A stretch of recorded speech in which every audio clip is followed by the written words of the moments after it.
Bonjour, une petite vidéo concernant le coronavirus et la symbolique en fait.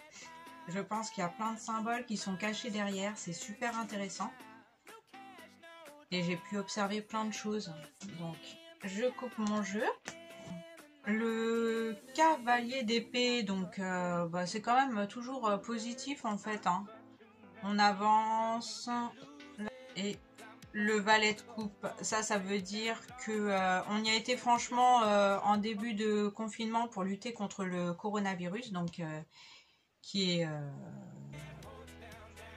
quasiment disparu en fait.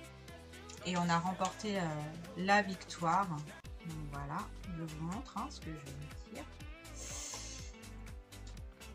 Donc voilà. Parce qu'en fait, ce qui nous intéresse aussi, c'est ce qu'il y a derrière. Et comment j'ai bien... Du confinement a découlé plein de situations en fait dans les vies familiales. Et des remaniements, plein de prises de conscience. Reine de bâton. Il y a toujours une histoire de femme en fait dans ce coronavirus. Des choses qui sont cachées. Moi j'ai remarqué quand chacun avait son interprétation du coronavirus. Comment vous expliquer? En fait, il y a un regard en miroir en fait qui nous renvoie à des choses, qui nous reflètent en fait, qui reflètent sa situation, sa vie personnelle, etc. Moi j'ai travaillé à l'hôpital, donc forcément ça va. Je vais tout de suite penser à l'hôpital, au nombre de décès, aux collègues, aux distances, au respect des règles d'hygiène. Je vais prendre ça à la lettre, mais il y a d'autres choses qui ressortent. En fin de compte, j'ai entendu des personnes âgées qui disaient qu'en fait, c'est qu'ils voulaient éradiquer les personnes âgées. Donc, c'était comme un complot contre les personnes âgées. D'autres qui vont dire non, mais moi, je continue à sortir parce que je n'ai pas à rendre de compte. Il y a plein de choses qui ressortent et qui reflètent en fait sa vie privée en fait. C'est très intéressant. Vous écouterez un petit peu autour de vous. Et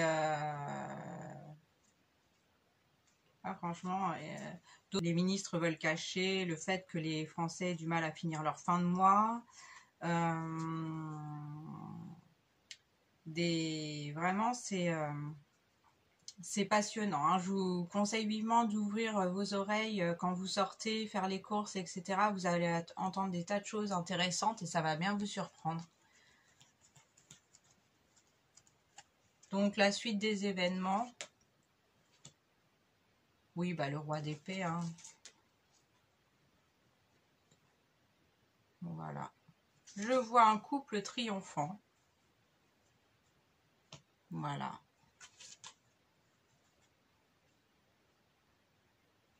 Voilà. Et le mal qui disparaît. Voilà. Le diable, qui ressort souvent, le diable quand même. Et la tempérance. Donc toujours tempéré en fait. Et voilà. La force. Y aller avec prudence pour la suite. Et une victoire. En fait, ça finit encore par le monde. Ça fait 2 fois que le jeu sur le coronavirus finit sur cette carte. Et c'est une excellente carte en fait. En fait, on appelle les citoyens à la prudence et on leur fait prendre conscience de leur mode de consommation, de l'importance de tous les métiers manuels, pour essayer de changer aussi les comportements. Parce que quand on est par exemple une caissière, je dis n'importe quoi, à Leclerc et que on s'aperçoit que c'est peut-être une future juriste qui travaille pendant ses vacances scolaires. Enfin, ça mérite quand même tout le respect qui soit. Je ne dis pas que les caissières n'ont pas le droit au respect, loin de là, à mon avis. Mais moi en tout cas, ça m'a fait prendre conscience de plein de choses, du courage de certaines personnes et tout. Donc le valet de denier, c'est pour donner l'ambiance générale de la France et qu'il n'y a pas énormément d'argent. Et je pense que chaque foyer peut rencontrer aussi ses difficultés.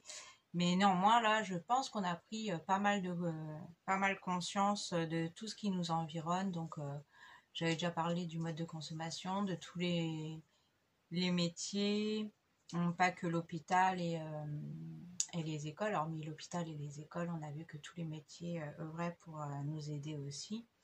Que ce soit les pompiers, la police, les livreurs, tout ce petit monde-là fait qu'en fait, on est entouré, entre guillemets, d'anges gardiens à notre service et que chacun a sa petite vie personnelle aussi et qui rencontre aussi eux-mêmes des difficultés. Donc ça, c'est des choses qui, à 10 ans, j'étais pas vraiment consciente en fait. Je pense que là.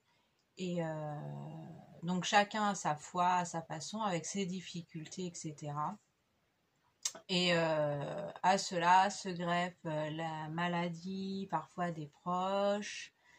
Et voilà, donc dans le coronavirus, bien sûr, il y a la notion de mort parce que on a dénombré beaucoup de morts quand même. Et c'est comme s'il y avait une symphonie, une harmonie en fait qui se faisait entre les êtres humains et qui faisait qu'on était tous interconnectés en fait. Voilà, comme un lampadaire avec des cristaux et que chacun reflète une part de sa personnalité et chaque personne a plusieurs facettes en fait. Donc il n'y a pas une facette plus ou moins intéressante et voilà. Donc le coronavirus, si on fait abstraction en fait des décès, pour moi ça a été quelque chose d'intéressant. Je pense qu'il va y avoir d'autres confinements par la suite et que c'est un appel à la prudence et on montre aussi que on veille sur nous en fait. Voilà, c'est ça. C'est que clairement, il y a des gens tout autour, qu'on n'est pas seul et qu'on veille sur nous. Et voilà. Donc c'est mon interprétation personnelle du coronavirus. Après, il y a la théorie aussi du complot contre les laboratoires. Évidemment, les laboratoires, on sait très bien qu'ils sont cotés en bourse et qu'ils se font pas mal d'argent. Moi-même, je ne suis pas vraiment pour les médicaments et pour les vaccins, plutôt contre, mais ça sauve quand même des vies, donc faut pas exagérer, faut pas être extrémiste. Ça, par rapport à l'argent des laboratoires, c'est là, je peux pas vous dire quoi que ce soit parce que je suis pas au courant de tout. Donc voilà, en tout cas, je pense qu'on a besoin aussi, on est dépendant de la bourse aussi, ça c'est au-dessus de mes compétences. Il y a des gens qui font des études pour ça et voilà. Et voilà mon interprétation du coronavirus.